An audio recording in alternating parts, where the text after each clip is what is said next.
Hey guys, welcome back to my channel. As you can tell, I am in pajamas. Thanks, coronavirus. It's almost like us gamers were made for quarantine or something. Future me here. I know a lot of people are struggling with the coronavirus. It's just a joke. I know it's a real issue for a lot of people in the economy and people actually dying. I get that. I'm sorry if you are offended by that joke, okay? Back to past me. Anyways, as you can see with the different mic setup, I've actually been streaming quite a bit this weekend on Twitch. Link in the description below. Follow me there. I stream every Sunday and occasionally in between during the week as well if I have time. And the footage for this video actually came from the stream this morning. So anyways, go check it out. It's a lot of fun. Without further ado, let's get into my first impressions on Animal Crossing New Horizons. Okay guys, so this one's actually completely unscripted. I'm just going to be talking through my thoughts on the game and everything, and for what I've played up to this point. Now, the graphics for the game are absolutely stunning, as you can see in this footage.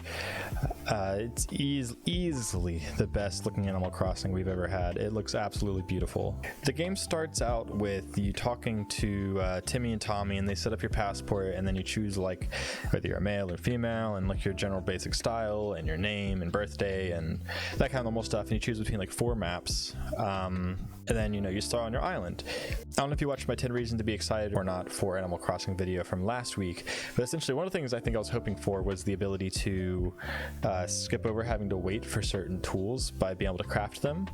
Well, unfortunately, in this, you still had to wait for tools, like if you didn't have them in your first day. So day one, I was left without a shovel, so I felt like there was a lot of stuff I couldn't do. But I had a net and a fishing rod, so at least I could catch some critters and do all that kind of stuff, which is cool. So the way like most of the islands are set up, you're actually kind of stuck like in sections of it, which are really weird. So like the river's kind of blocking you in, where your house and like the shop and the other villagers are, like you're kind of stuck in that area. And then once you get the pole vault, the vaulting pole thing, you go across the river, and then you can see other like ground level stuff, visit the other beaches. I've yet to unlock the ladder to get up the cliff sides. There's no like natural ramps like there were in the original games, so with this you have to either build them yourself when you eventually get the construction license, which I have no clue when that is at this point, or you have to wait until you get a ladder, which I also do not have at this point. But it took to day 2 before I was even able to cross the river. So day 1, I wasn't able to put more than maybe an hour or 2 into it, whereas day 2, I've actually put probably like 5 or 6 hours into it. I've had a lot more time. Another thing I didn't realize until after like main hours for today was you can actually use a free ticket to go to like some random island and get some resources there. That probably would have given me some more stuff to do today. But overall, it's still a lot of fun. There's still somewhat finite amount of stuff to do per day, as it's always kind of been. But crafting really gives you a lot more stuff to do. So I guess that's what I'll go into next, is crafting. So it plays a little bit, I don't want to say a bigger role than I thought. It's probably closer to like about exactly what I was thinking it would be. You craft like there's basic tools, and then which break after like 10 uses, and then you can unlock the recipes for like the next set of advanced tools, which take a lot longer to break. And then finally there's like the full-on tools, which I haven't actually got them yet. I'm not sure if they break or if they stay forever. I don't know, we'll see. But it's interesting. Definitely gives you a little bit of something to do. Parts of it are focusing too heavily, I think, on the crafting. Like in order to get the store or whatever, you have to get something like 30 iron and 30 stacks of the 3 different kinds of wood. And that just, the wood part doesn't take too long, but like the iron's gonna take at least a few days to get that much. And I guess this kind of brings me to my next point, which is earning the buildings, like past just the town hall and or beginner shop. So to get the actual store, you have to do that, what I just said with the wood and the iron. But the museum was a lot easier to get. I'm personally gonna have the museum tomorrow.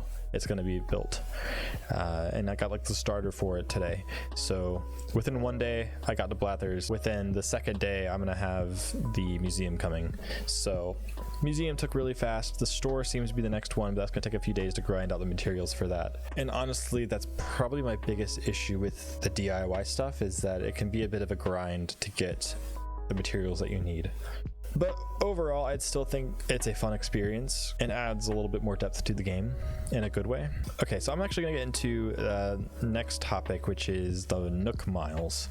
So Nook Miles are really cool, and it's almost like every like 10 seconds you have a new Nook Mile achievement at first. And at the beginning of the game, it's like you have a new Nook Mile achievement every 5 minutes. And the more you play, the more that gets to be spread out. But it's essentially throwing points at you at the beginning of the game. There's a lot of cool things you can do with the Nook Miles. You pay your initial first debt off with the Nook Miles, but then after that you can like use it to buy more hairstyles, this is the easiest game so far for changing your hairstyle. In the past you had to like, you know, build up the store at the top and then unlock the barbershop, and then you have to go into the barbershop and pay for it. This, you just kind of pay it and then you look in a mirror and wow, you have new hairstyles. So with the Nook Miles, there's actually a decent amount that you can buy. So you can buy furniture, you can buy clothes, you can buy like upgrades to DIY recipes, you can upgrade your inventory management with it. There's a lot of things you can do with Nook Miles, and it almost seems like you really want to actually grind out to unlock them as fast as you can. Overall, I really love the Nook Miles system. I think it's really, really great, and I'm interested to see like how it'll progress as the game goes on. So money so far in this game seems to be really easy to come by, like bells.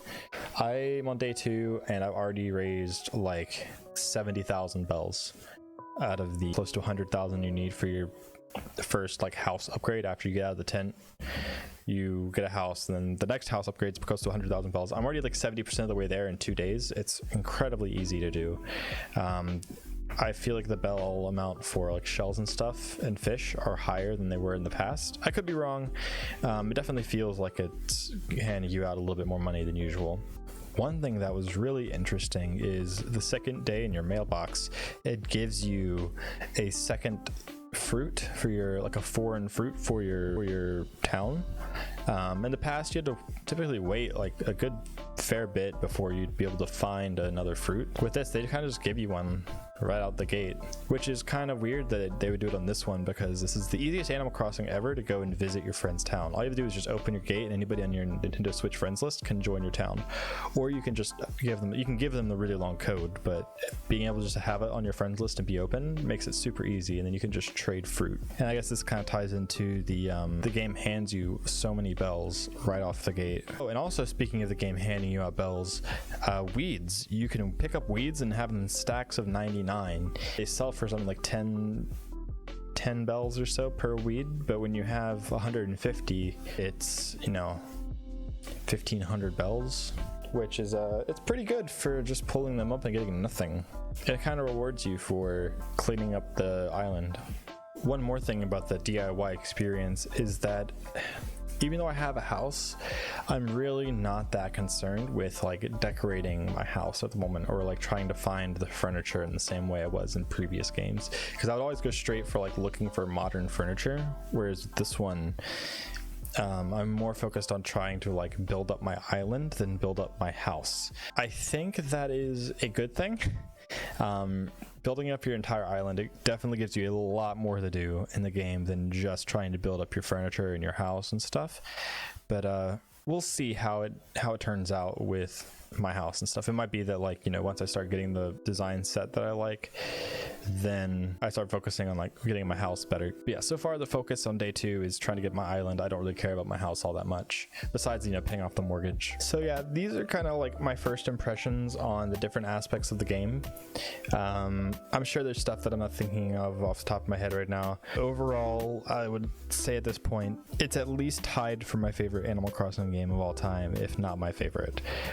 I'm gonna have to sink a lot more time into it. I'm gonna have another review in a month, like a 1 month later review, with a little bit more detail and thought through, and like with a bigger picture of how the game plays over that span of time. Because, you know, this is the second day, and it's part of the reason why this video is so late in the night, and possibly a few hours later being Saturday, is because I've been too busy playing Animal Crossing. I was just having too much fun. My previous favorite was Wild World in the DS, because I just had hundreds of hours in that game. But at the moment, I think it ties for me for Wild World. We'll see. We'll definitely see. So far, I love it. I cannot wait to keep playing it. I might possibly be streaming it tomorrow. I'm really, really excited to get through and see more of the old characters and just progress, you know? So yeah, I love it. I can't wait to play more of it. And I think that about wraps it up. Anyway, Anyways, that's all I have for this video. Thank you guys so much for watching. Check out my Twitch channel in the description below, as well as hit the like button and subscribe if you want to see more of my YouTube content. I upload every Saturday. If you don't mind, I'm going to get back to playing Animal Crossing more, even though all the shops are probably closed. See you next week, unless you decide to be cool and come out to my stream tomorrow night.